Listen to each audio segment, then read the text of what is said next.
Okay, this is the vlog for July 3rd, 2018, and what a silly thumbnail that is. That is supposed to be my rough approximation of the cover of this book, Curse of Strahd. So, what this is, and I've just been reading a little bit about this, read the foreword by Tracy Hickman. And that's an important name for starters. So, Mr. Hickman was a big supporter of Dungeons and Dragons back in the 70s, so before I was even born. That should give you an idea of how old this is.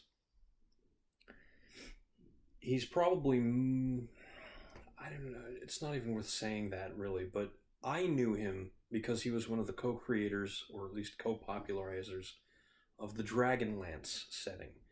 And specifically, Hickman, along with Margaret Weiss, one of his fellow players, I believe, were responsible for creating Dragons of Autumn Twilight, Dragons of Winter Night, and Dragons of Spring Dawning, which are the first, I believe, three Dungeons and Dragons novels ever written. They predate any of the Forgotten Realms books that deal with Dritz, any of R.A. Salvatore's work. I feel like I have like a frog in my throat or something. I don't know if that's showing up or is audible in the video. But so their impact is pretty big because those books were sort of how I was introduced to what a world of Dungeons and Dragons would be like.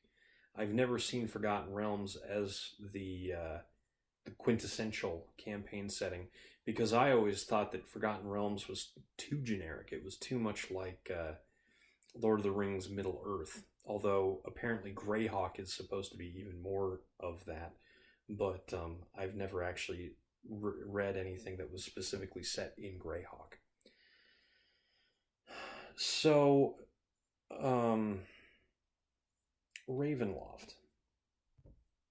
Reading the foreword clearly states that Ravenloft sort of had its genesis in one night of an adventure where a friend had simply thrown a random encounter after random encounter at Hickman and his other players. And at one point, the random encounter was a vampire, but it was just a vampire lowercase v.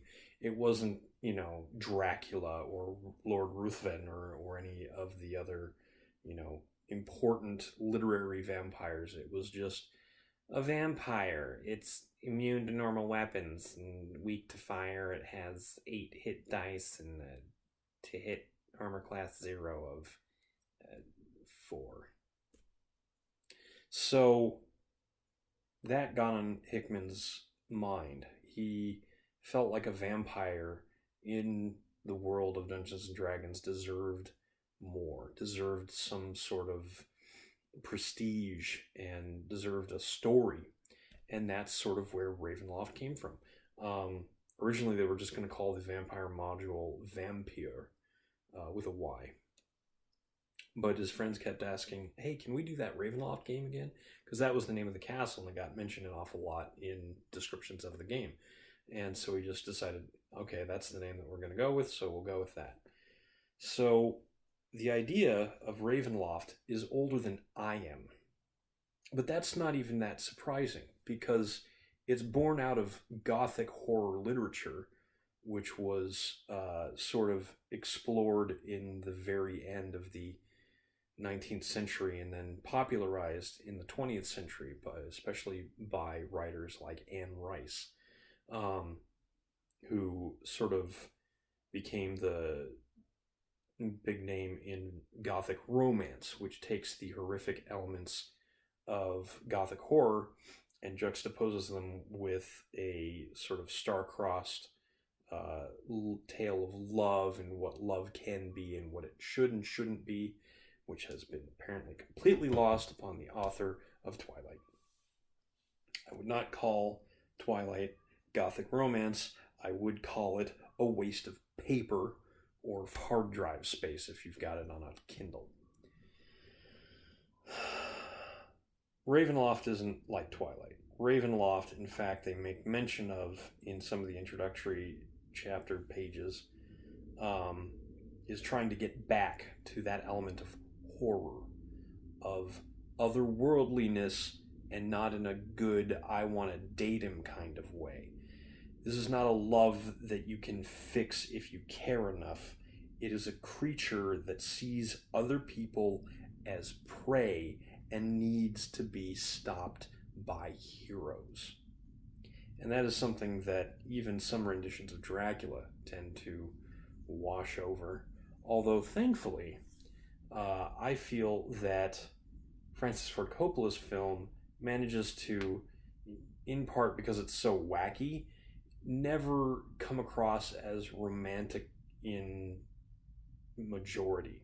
There are elements of romance and of tragedy in Dracula, certainly, and there should be, but they also don't pull any punches, showing some of the immense violence and deceit that Dracula is capable of in his quest to get what he wants. And I love that. I love that a whole lot, and I would love to give that vision of vampiric horror to a bunch of players.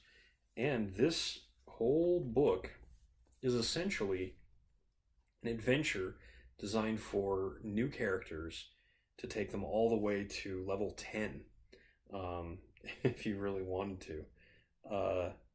It does that by using milestone rewards in most parts, instead of like actual EXP rewards, because a lot of the challenges can be overcome through social interactions and being diligent in keeping track of clues and information, using that information to their advantage. And it just seems like such a wonderful idea.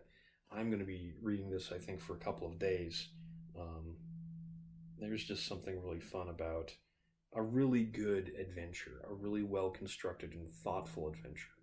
And this is basically the adventure from Module I6 Ravenloft, which was probably published probably after I was born. The idea probably came in 1978, but it probably didn't get written up until probably 83 or 84. And Ravenloft as a campaign setting didn't come about until 1990, when D&D was in its second edition, and it was called Advanced Dungeons and Dragons. That was when I picked up Dragonlance, but I always sort of had my eye on Ravenloft. There were a couple of campaign settings that always sort of made me go, one was Dragonlance. Dragonlance was the big one. That was, like I said, sort of what I saw as the quintessential Dungeons and Dragons campaign setting about epic heroes and nearly impossible evil, and the whole fate of the world hung in the balance. Now, the scope of that epicness is actually probably a little bit too much for my taste these days, but I appreciate the storytelling done in those novels and their ability to create a world that you would want to go on adventures in. Another campaign setting that always interested me was Ravenloft, but a third that I actually managed to play in a certain way was one called Planescape. Planescape was a series of boxes and books illustrated by a man named Tony DiTerlizzi, who has this fantastic sort of watercolor art style with very soft lines, but very organic, curving, smoke-like lines in a lot of his art. He draws fairy sort of creatures very interestingly. It's great to see when he does ghosts or other sort of ephemeral things with no clear shape, because he can use the background of his art to create the shape of something and then only barely fill in the details. It is really cool stuff, but Planescape itself is also very cool because it's a campaign setting in the outer planes, which are generally only ever arrived at by very powerful characters or characters that have gotten a very odd role on a random table somewhere. The outer planes are meant to represent specific alignments. And now I know I'm not a big fan of alignments, and I may have mentioned that before. I find the alignment system to be a bit clunky, and I was glad that alignment was optional in 4th edition. But the outer planes are actually very cool because they're not specifically just an alignment, they're a concept.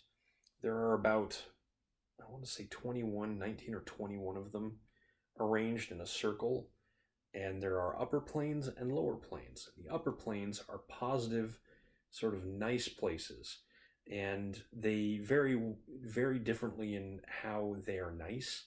There are the 7 heavens, Mount Olympus, which are sort of more Greek gods who, would do epic things, but also sort of made mistakes. Um, and so you have sort of a broad difference between law and chaos. At either end, you have the prime planes of law, where everything operates by clockwork. Literally, the world itself in that area is made of gears and clockwork machinery that is upkept by clockwork beings with very odd personalities. The other end, you have these, I can't remember if they're called the Chaos Wastes, but they're just places, limbo, that's what it is. Places where even the land itself doesn't always exist from moment to moment. They're extraordinarily confusing, they swirl, there are floating pockets of sort of normal space that you can anchor yourself to so that you don't accidentally stop existing along with whatever you're standing in from moment to moment. And then below, you have the lower planes. On the law end of the scale there, you have the 7 hells. And on the chaotic side, you have the infinite abyss. I could be getting these a lot wrong. But the lawful evil monsters are devils. The chaotic evil monsters are demons. Devils are more what you would expect from demon mythology, with large horns, and they have very specific purposes and names and ranks. And so, like, the version of hell that you would see in the Divine Comedy, Dante's Inferno, that's more the hell planes. The abyss, the infinite layers of the whatever, or circles, I can't remember exactly what it is. That is more what you would expect from sort of the nastier areas in Diablo.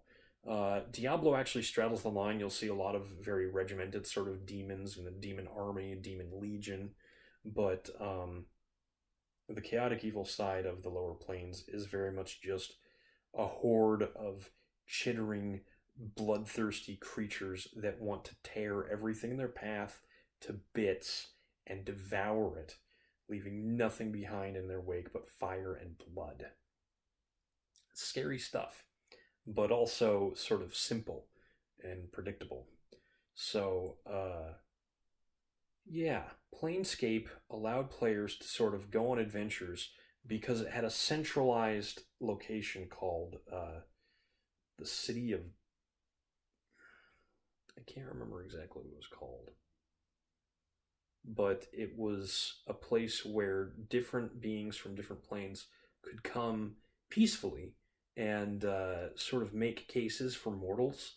They could petition to enter mortal areas or offer mortal services in exchange for, favors or other things. And the city itself was kept peaceful by its ruler, who very rarely spoke and was completely all-powerful. Even the demons and devils would never dare stand up to her because she could banish anyone at any time to a place called the Mazes, which was called Getting Mazed, I believe.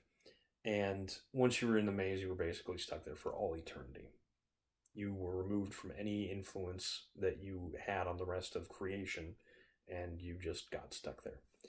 I had so many different pieces of information, books and stuff about Planescape, but Planescape Torment was where I got a lot of it. It was a computer game released on the PC way back in the 90s, very, very end of the 90s, I believe, and it was built on the same engine from which Baldur's Gate and Icewind Dale had been made. So it played very well, but it was also still before third edition. So it was sort of clunky. It did some things that were unlike other D&D video games. For one thing, you couldn't kill the hero. He would always wake up somewhere if he died, having lost very little of whatever he had on him when he died. But, yeah. Dungeons and Dragons. I played it an awful lot for how much I disparaged it in the past, but I also had to deal with a lot of D&D players that were not very good people, so you'll have to forgive me my prejudices. Anyways, I've gone way over today. I feel a lot better. If that wasn't already obvious, I've been recovering splendidly, so now I'm going to go read my book. I'm Eric Spornitz, and tomorrow will be better.